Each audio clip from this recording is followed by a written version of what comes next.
During the story of Predator, Killer of Killers, three human characters defeated a hunter in their own time period. They were later captured and preserved in stasis chambers. Then all three of them were awoken at the same time, but on a different planet. Here we meet the warlord Predator. He tells the three humans to fight each other until only one of them is left, and that survivor will then face the warlord in combat. Every human here has a collar on their neck, which also has an explosive, so they are forced to compete in this arena.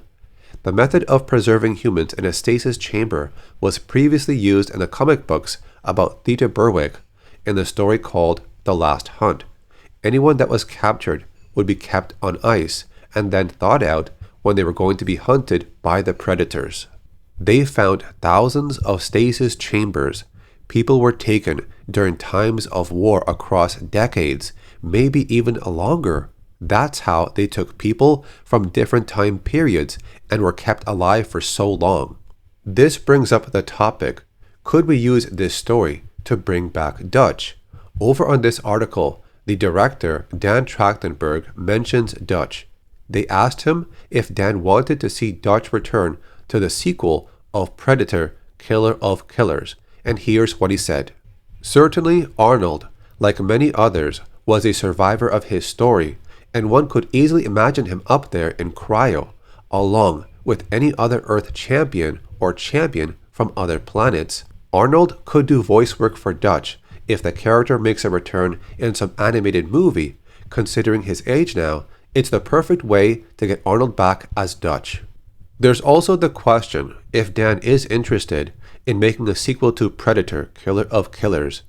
Yeah, certainly. The cool part of this movie is that it opens up the door to tell these kinds of stories in different eras, in different places, in different planets, but also the further adventures of these heroes that we bonded with in a very unique way. He would not confirm or deny whether he or 20th Century Studios have reached out to Schwarzenegger about the possibility. Arnold did not show up in the other Predator movies over different issues, and these are around different things like money, busy with another movie, he was governor at some point, or he was given a small cameo role, which was not enough for him. The Predator movies that Dan made were meant to stand alone as their own story, but leave it open for a sequel in some way, or at least have the possibility of a sequel. Certainly, each of my movies are being made as if this was my only shot. Everything was thrown into it. Should we be able to do more? Certainly, Killer of Killers seizes something, and Badlands does too.